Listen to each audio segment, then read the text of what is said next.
Welcome to Phil Wilson Chats with Celebrities. And here's your host, Phil Wilson.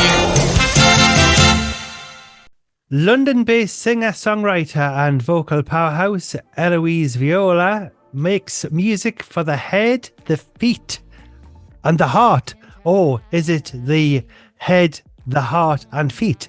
Messages of self-love, self-empowerment, and hard-won strength, and is reflected in her brand new album, Glasshouse. And Viola joins me now. How are you doing, Viola?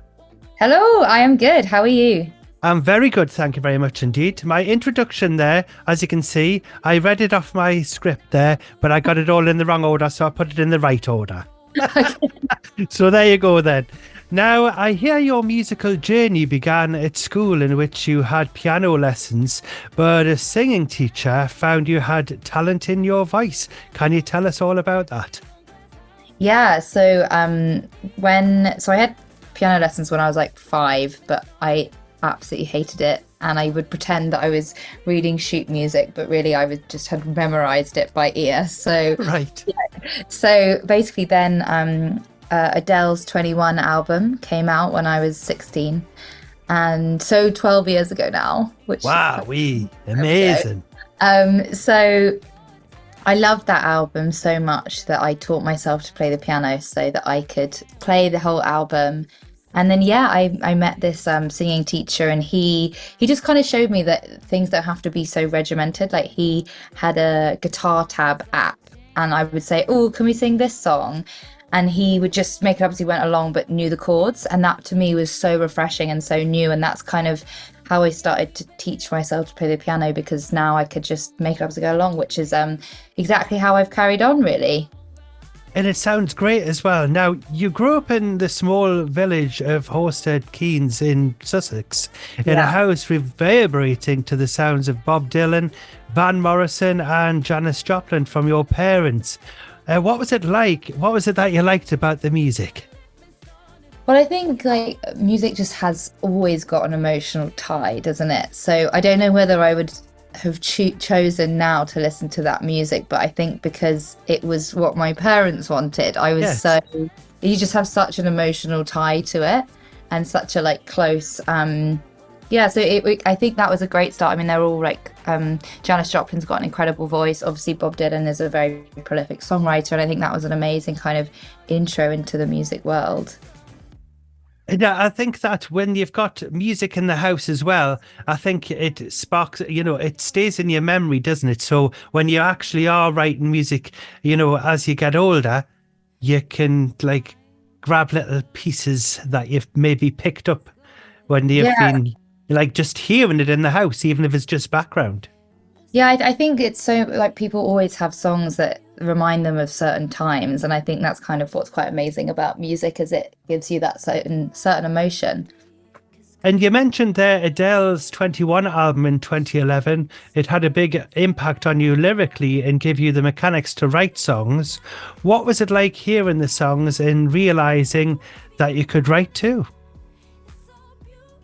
Well, I actually found it really hard to write at the beginning. I think that I had this kind of incorrect belief that you just kind of have to sit at the piano and write a few chords, and then inspiration suddenly strikes, and you write this whole amazing song, and then it goes to number 1 the next week.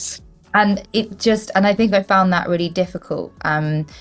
Probably also because I taught myself to play the piano, and I didn't really know what I was doing. Like, I just did it by ear, so I wouldn't know why things would work or why things wouldn't work.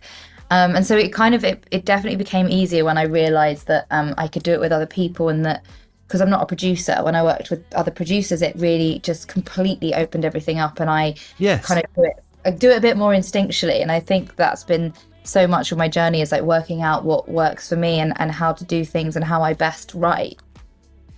Now, you are just out of university and haven't started a graduate job. Music was starting to take a back seat. And a month into the job, you realised that job wasn't for you. What happened next? Well, I decided to give myself a year to pursue music. And I was very lucky. I was working with an incredible vocal coach, and she said, oh, this producer's coming over from the States. Do you want to meet him?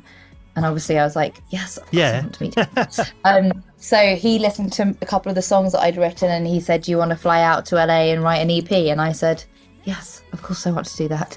So that's kind of how it started. And I had 4 tracks from that trip, and then I found a manager from using those tracks. So that was kind of a bit of an intro, and I was very, very lucky to kind of have that experience. And what was it like, going over to LA and doing all the recording? I bet you that was exciting. It was so exciting, and I feel like when I first went over there, I think I wanted my songs to be like these big power ballads, really, kind of like the Adele songs that I had taught myself really to play. Yes. And the producer was like, you need to write for pop, we need to write upbeat. And initially I was like, I don't want to do it, but I was so pleased that is what happened, and we ended up writing pop songs. And now I'm so pleased that I feel like I really found my sound now, and hopefully it's kind of a bit of both. And I think that's been an amazing journey as well. But I really want to write songs that people leave feeling great rather than feeling sad. Of course. Now, the producer in LA, who was the producer, and what was it like working with the producer? Yeah, it was great. So his name is Brandon Friesen. He was actually working on the Kooks' 5th studio album. Right. So they finished, and then I came straight in, which was really amazing. Cool. It was amazing. I mean, there was an amazing writing team, and as I said, like I kind of had done a bit of writing by myself and writing with other people, but not really to that. It was mostly the people I was writing with were people at my level, and yes. this went in, and these guys were, a bit of a pop beat making machine. So I went in and I learned so much from that experience. Like, it was very exciting, but it was quite overwhelming as well. But it just meant I was like a sponge picking up how everybody was doing everything, which was really incredible. Because sometimes I've seen people in a documentary in America that Louis Theroux did, and how they wrote lyrics is they had like maybe a beat track, and then the writers would just all of a sudden start, scribbling away and then pinning things on boards, and then you would be able to match up and make the song kind of thing. Is that kind of thing that they did? Yeah, a bit. I mean, So I did 4 songs, and they were all quite a bit of a different process. Yeah. So one of them, we kind of sat around in a circle. One of them was just playing guitar, and we were sort of, it was kind of weird. It was almost like a prayer circle type thing. Right, it was actually so bizarre. And we ended up sort of coming up with this like, and then that actually made its way into the final song. It's called Lost and Found. And that was kind of weird. And just because it was such a unique experience, I sort of just sat around in this circle singing this weird chant. And then we kind of were like, oh, you could say this. And it was kind of bouncing in. Yeah, it was a very different experience. But one, as I said, I learned so much. Excellent. Now, your debut album, Glasshouse, written and created in LA, Nashville and London, has 13 songs influenced by the likes of Robyn, Griff, Becky Hill and Holly Humberstone. What is your favourite song from the album, if you have got a favourite? Or all your favourites? Yeah, well, I love all of my children equally. Yes. But the difficulty is, it's been kind of 2 years of making the album. So some of them, when I first listened to them, I was like, and now I've heard them so many times. It's not that I'm bored of them. I'm still really proud of them, but it is a different experience. So to be honest with you, it's probably the ones that I've heard the least that are my current favorites. But I think, Delicate, I'm really proud of. That song was really about picking myself up and being resilient in the face of this career that is very, very difficult. And I think that song that was the start of me being sort of saying that I need to do this album, and that was the kind of has set the pace of what I wanted it to sound like, what I wanted the lyrics to be about. So that one kind of sticks out to me. Fab. Now, you have achieved so much, including a European support slot with Anastacia, millions of streams across a handful of singles and EPs to date, and a growing fan base hooked on your uplifting music and unforgettable live shows. And the LGBTQ plus community is following you, and you've performed at some Pride events. Where did you visit and what was it like?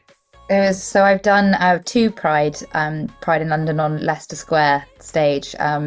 It's amazing. I love Pride events. They're just, it's a protest, but it's also a celebration, and that was really amazing. Just like you walk out on stage and everyone's already in your corner, like it's not like you have to convince people are already clapping, sing. I've seen people singing the lyrics when it's the first time they've heard the song, like they're just kind of like singing along, trying to have the best time. And Pride events are some of my favourite. So whereabouts did you visit? It was Leicester Square in London. Wow, I bet you that was a big, massive crowd. Yeah, it was really amazing, but both times actually were really a very career-affirming moment. And do you think you'll be doing any more Pride events in the future? I hope to. We're kind of, I think they organise everything kind of much closer to the date, so we're still waiting to hear, but fingers crossed. Because there is a big event that happens in Newcastle. Yeah, I would love massive. Massive. I would love to do that, yeah. So we've had all sorts of people on there. I haven't been to one of the events myself yet, but there's people that I know that goes to these events, and they're absolutely massive. And imagine the outfits in Newcastle as well. I mean, wow. Oh yes. I think they do all the marches and everything, and Oh yeah. I would be there in a heartbeat. Excellent. Well, we'll have to watch out for that. Now, where can listeners follow you and buy your music? Everywhere. I'm Eloise Viola. I'm on absolutely every platform, and I've just got some CDs made, which is really exciting. Yeah, we've just got some CDs for this tour. So yeah, I've got vinyl, I've got CDs, and I'm on all the streaming platforms. Excellent. It'd be great to have a copy of the vinyl so I can put it on me. Phil Wilson's Vinyl Revival is the album of the week. Amazing. I'll get them team to send it to you. Excellent. It'd be nice if you can do a little signature on there as well. That would be lovely. Now, do you have any future projects that you could tell us about? Everybody keeps asking this. I've just done an album. I've brought more up from me. You're on a holiday. Yeah, exactly. So the plan is just promoting this album, really. I'm hoping to go out to Latin America this summer, as one of my songs have picked up over there, which has been really, really exciting. So that's kind of next stop. I'm hoping to get some festivals as well. And then I'll be absolutely exhausted and won't be able to write the second album. So I'll watch this space. I'll let you know. That's great stuff. Now, we talked about vinyl there, and the vinyl revival is upon us, so I must ask you, have you bought a vinyl record? And if so, what was your first, and what track would you play for me now if you had a turntable right beside you there? From my album or someone else's? Someone else's. So if you had a vinyl record, what would you play? Have you ever bought one? I've got no, I don't. We've only just got a turntable for. That's Carly Simon. Carly Simon there. Amazing. Yeah, we've only actually just got one. Have you? My vinyl. So yeah, but I think I would have. I think I would probably, as we spoke about Janis Joplin earlier, I think I'd choose her. Lovely, and obviously you'll be putting your vinyl on there, so you can have a nice listen as well. Exactly. Fabulous. Now, unfortunately, you wouldn't believe this, just time flies as quick as that.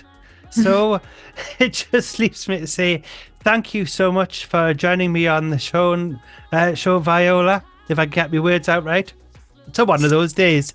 And finally, could you introduce the title track to your new album, Glasshouse? Yes. Hello, it's Eloise Viola, and this is the title track, Glasshouse. That's excellent. Thank you so much, Eloise Viola, for joining me on the show, and I'd like to wish you all the very best with the album. And would you like to come on the show again in the future? Definitely. Fabulous. So we'll see you soon, and all the best. Thanks very much. Thank you.